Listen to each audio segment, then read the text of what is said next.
আমার কচুয়ার একটি ছেলে জিপিএ প্লাস পাওয়ার কথা, কিন্তু সে ফেল করেছে।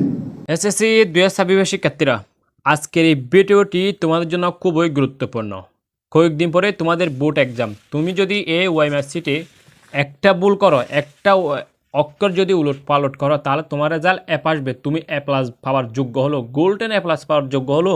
এখানে যদি একটা ডিজিট ভুল করো, তাহলে তোমার রেজাল্ট কিন্তু অ্যাপ চলে আসবে। আমরা অনেক শিক্ষার্থীকে দেখি পাক নির্বাচনী পরীক্ষায়, মডেল টেস্ট পরীক্ষায় সে হচ্ছে এ প্লাস পাই, কিন্তু বোর্ড এক্সামে গিয়ে তার রেজাল্ট অ্যাপ চলা আসে, ফেল চলা আসে। বুঝছো? শুধুমাত্র এই ওয়াইএমএসসিতে ভুল করার কারণে। আমি চাই না যারা প্রতিনিয়ত আমার ভিডিও দেখে তারা এখানে একটা ভুল করুক, আমি চাই না কেউ এই ভুলটা করুক। বুঝছো? তোমরা তো ইতিমধ্যে আমি গ্রুপে বলছি আমি একটা পদোন্নতির জন্য প্রিপারেশন নিচ্ছি। বাট আজকের এই ভিডিওটি যদি তোমাদেরকে আমি না দিতাম, তাহলে নিজেকে অপরাধী মনে হচ্ছে, নিজেকে বড় অপরাধী মনে থেকে যাচ্ছে। আমার একজন একজন শিক্ষার্থী যদি এই ভুলটা করে, তাহলে আমি নিজেকে সারা জীবন ক্ষমা করতে পারবো না। সেই কথা ভেবে আজকের এই ভিডিওটি, তাই ভিডিওটি সম্পূর্ণ মনোযোগ দিয়ে দেখবা। দেখো এখানে কি বলছে, এই বক্সে কোনো দাগ দেওয়া যাবে না, এখানে কোনো ধরনের দাগ দেওয়া যাবে না। আমাদের কাজ শুধু এই জায়গায় আমাদের কাজ না, এই জায়গায়ও আমাদের কাজ না। আমাদের কাজ শুধুমাত্র এই জায়গায় আমরা লিখবো যে এই জায়গায়। বুঝছো? এখানে কোনো ধরনের দাগ দেবে না, এখানেও কোট আছে, এখানেও কোট আছে। কম্পিউটার কিন্তু এটা মেলাবে, এখানে এটার সাথে এটা মিলিয়ে তোমাকে হচ্ছে তোমার ফলাফল যোগ করবে। শিক্ষকেরা এটা হচ্ছে সিডে, তোমার হচ্ছে সিডি পেলে এটা নিয়ে ফেলবে। বুঝছো? তোমার কিন্তু একটা মিলবে, এখানে যদি দাগ দেয় তাহলে তোমার রেজাল্ট কিন্তু মিলবে না। আমরা দেখি তাহলে এখানে কোনো ধরনের দাগ দেবে না। আমরা কি পরীক্ষা দিচ্ছি? এসএসসি পরীক্ষা দিচ্ছি। তাহলে এখান থেকে কী করবা? এসিতে একটা লাইসেন্স দিবা। বুঝছো? তো এখানে আমরা কত সালে পরীক্ষা দিচ্ছি? 2026 সালে পরীক্ষা দিচ্ছি। এই 26টা এখানে লিখবা, 6টা এখানে লেখা, এখানে 2 লেখা থাকবে, তুমি 6টা বসিয়ে দেখবা। এখানে আমরা কোন সালে আমরা এসএসসি দিচ্ছি, তাহলে এখান থেকে সুন্দর করে এসএসসিটা বরাট করবা। বুঝছো? যদি ভুল হয়ে যায় কি করবা আমি বলতেছি। যদি ভুল হয়ে যায়, ভুল তো মানুষ থেকে হয়, যদি ভুল হয়ে যায় তোমাদের কিন্তু একটা সমাধান আসে। বুঝছো? দেখো এই যে মনে করো আমার রেজাল্ট 32 এটা রুল নম্বর, তোমার রুল নম্বর ধরো। তাহলে আমরা এখানে রুল নম্বরটা লিখলাম, লেখার পরে 11-2 কোথা আসে দেখবা, এই 11-2 এখানে আছে, এই দুইটা এখান থেকে বরাট করবা। বুঝছো? এই 4 কোথা আসে দেখবা, এই 4 বরাট করলাম। 3 কোথায় আছে দেখবো, এই 3 দেখছো? 2 কোথায় আছে দেখবো, 2 এই দেখছো? 0 কোথায় আছে দেখবো, 0 এই 0।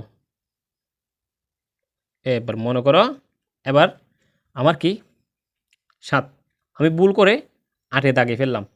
8-এ যখন আমি দাগিয়ে ফেললাম, বুঝছো? এখানে কিন্তু আবার এখানে লাইট চিহ্ন গ্রহণযোগ্য হবে না। বুঝছো? এখানে এরকম বরাট করতে হবে।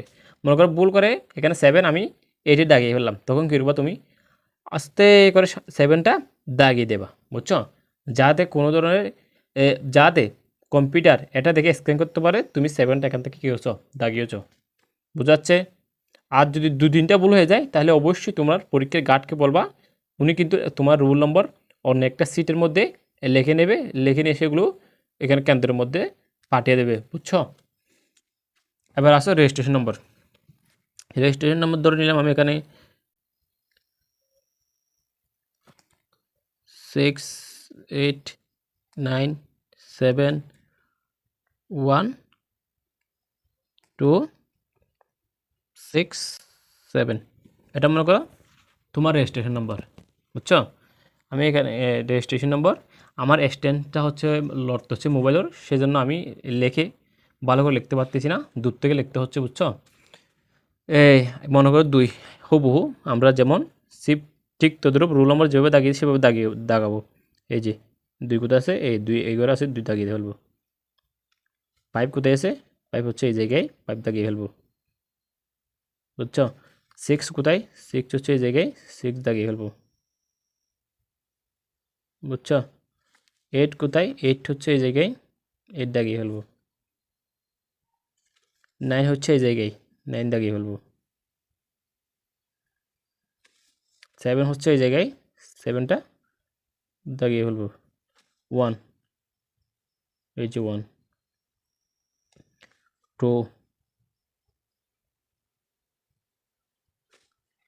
6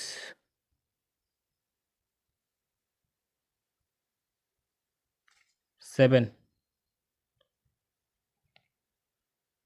একদম ঠান্ডা মাথায় রিল্যাক্সে আরাম করে সময় নিয়ে এটা লিখবা। তুমি পরীক্ষার হলে আধা ঘন্টা চলে যাবা, আধা ঘন্টা আগে কিন্তু চলে যাবা, এটা কিন্তু আমি আগের ভিডিওতে বলে দিছি, আধা ঘন্টা আগে চলে যাবা। দেন 15 মিনিট আগে তোমার কিন্তু ওই ওয়েবসাইটটি দিবা এক্সট্রা, তোমার প্রশ্নর সময় থেকে এক্সট্রা সময় এটা কিন্তু, বুঝছো। দেন আমার হচ্ছে বিষয়কোড, এই বিষয়কোডটা আমি কোথায় পাবো অনেকে জিজ্ঞেস করে, এটা তোমার প্রশ্নের মধ্যে উল্লেখ করা থাকবে, বুঝছো। আর তোমাকে হচ্ছে রেজিস্ট্রেশন কার্ড দেবে যে এখানেও এটা তোমাদের বিষয়কোডটা উল্লেখ করা থাকবে। মনে করো আমার বিষয়কোড 101 এইভাবে দেখাবা, এই যে দেখছো? শূন্য 1 দেখছো। এবার আসো অতিরিক্ত, মনে করো তোমার খাতার লেখা শেষ, আমরা তো স্কুলে তো নি স্টেবলার করে দিই, বাস পুরো আমাদের কাজ শেষ হয়ে যায় না। তুমি স্টেবলার করার সাথে সাথে তুমি যতটা খাতা নেবা শেষে, একদম পরীক্ষার শেষে তুমি সেটা মনে করো তুমি এখান থেকে 3টা এক্সট্রা খাতা নিছো, এখানে 3 লিখবা, এই যে 3টা বরাট করে দেবে এখান থেকে, বুঝছো। এটা কিন্তু না হলে তুমি যদি এটা বরাট না করো, তোমাকে সেটা তোমার খাতা এই এক্সট্রা খাতাগুলো নকল হিসেবে গণনা করা হবে, বুঝছো। তোমাকে কিন্তু নম্বর দেবে না, বুঝছো কি না। দেখছো এই এখানে পরীক্ষক গার্ডরা স্বাক্ষর করবে, এখানে তোমার কোনো কাজ নাই, এখানেও তোমার কোনো কাজ নাই। হ্যাঁ, এখানে শিক্ষকদের কাজ, এখানে যারা তোমার ফলাফল দেবে কম্পিউটার ম্যান যারা ফলাফল দেবে তোমার, এটা তাদের কাজ, বুঝছো। এ হচ্ছে আমাদের সিকিউ, এটা হচ্ছে আমাদের সিকিউ, বুঝছো। সিকিউ এমসিকিউর ক্ষেত্রে বাবা একটাও ভুল করা যাবে না, একদম একদম এরকম ভুল শুদ্ধ করা যাবে না সিকিউর মধ্যে, বুঝছো। এই যে দেখো এটা মনে করো একটু 15 সাল হচ্ছে, তোমাদের কাছে 2 লেখা থাকবে, তোমরা সেখানে 6টা বসিয়ে দেবে। আচ্ছা দেখো এখানে কি বলছে, অবশ্যই কালো বল পয়েন্ট কলম, আচ্ছা এগুলো জেল কলম ব্যবহার করা যাবে না, এগুলো শুধু ব্যবহার করা যাবে না জেল কলম, বুঝছো।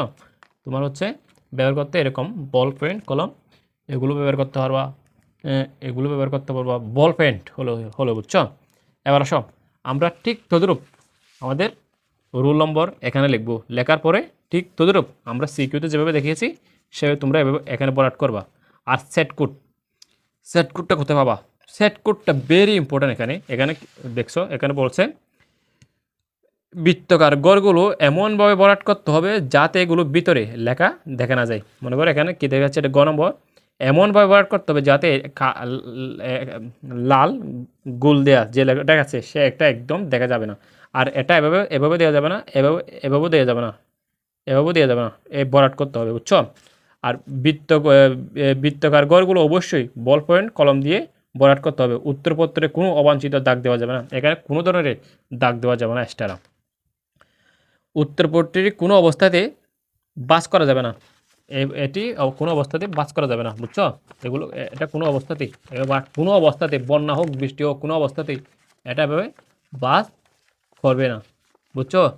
তারপরে আর কি বলছে, আবার বলছে এখানে তোমার পরিষ্কার পরিচ্ছন্ন ও বাসবিহীন উত্তরপত্র মেশিনে মূল্যায়নের জন্য অপরিহার্য। অপরিষ্কার পরিচ্ছন্ন মানে এখানে অপরিষ্কার বাসবিহীন, এগুলো তোমার হচ্ছে পরীক্ষা স্ক্যান করতে ব্যর্থ হবে যদি বাস ব্যাঙ্গ পেলো, বুঝছো। কোড না লিখলে বৃত্ত বরাট না করলে উত্তরপত্র বাতিল হবে। যদি তুমি এখানে সেট কোড না লেখো, বিষয় কোড না লেখো, তাহলে তোমার উত্তরপত্রটি কী হবে, বাতিল হয়ে যাবে সরাসরি। এখানে রোল নম্বর আসছে, বুঝছো, রেজিস্ট্রেশন নম্বর হচ্ছে এখানে রেজিস্ট্রেশন 10 থাকবে, এটা হচ্ছে 2017 দিকে, তো সেটার জন্য এটা একটু তোমার হচ্ছে এখানে 1 2 3 4 5 6টা আছে, তোমাদের এখানে 10টা থাকবে, এরকম 10 থাকবে। তোমাদের রেজিস্ট্রেশন কার্ড থেকে দেখে অ্যাডমিট কার্ড থেকে দেখে রেজিস্ট্রেশন নম্বরটি লিখবা, রোল নম্বরটি লিখে খুব সিকিউর মতো বরাট করবা। এবার আসো আমাদের হচ্ছে প্রশ্ন পাওয়ার পর সাথে সাথে এমসিকিউ পাওয়ার সাথে সাথে সেখানে একটা এরকম কোনায় একটা সেট লেখা থাকবে, ক সেট, যেটা পড়া আর কি। মনে করো তোমার ক পড়ছে, তুমি এখান থেকে কটা বরাট করছো, বরাট করে এখানে কী করছো, লেখছো। যদি তোমার ভুল হয়ে যায় তাহলে তুমি এভাবে কোনায় লিখে দেবা, বুঝছো? এটা কিন্তু তুমি চেষ্টা করবা একদম ঠান্ডা মাথায় রিল্যাক্সে লিখবা। এই এই তোমার হচ্ছে সেট কোডটা যাতে কিনা হয়, বরান না হয়। এবার আসে বিষয় কোড। বিষয় কোড মনে হয় 102। হ্যাঁ, এইভাবে বরাট করবো আর কি, সিকিউতে দেখাইছি।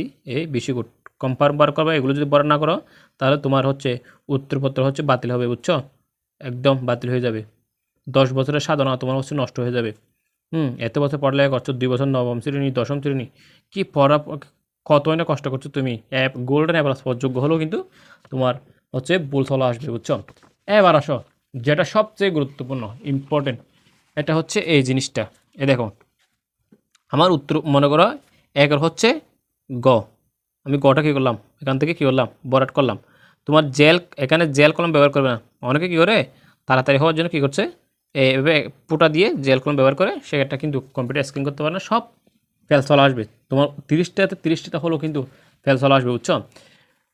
আমার মনে করো 2 নম্বরের কি, এই যে তোমার খ, আমি বরাট করলাম, ভুল করে বরাট করে ফেলছি এই 2 নম্বরটা। আমি কিন্তু আরেকটা বরাট করলে আমাকে নম্বর দেবে না, নম্বর কাটা দেবে, বুঝছো? এখানে এরকম কাটাকাটিও করা যাবে না, এখানে আবার 2টো বরাট করা যাবে না, এখানে শুধু একটা বরাট করলে তুমি যদি ভুল করো একটা সেটা লিখে দেবা। এভাবে যদি তুমি হচ্ছে কাটাকাটি করে আরেকটা বরাট করো, 2টা বরাট করো, তোমার কিন্তু নম্বর দেবে না। আরও তোমার খাতাটা বাতিল হতে পারে উল্টো, বুঝছো?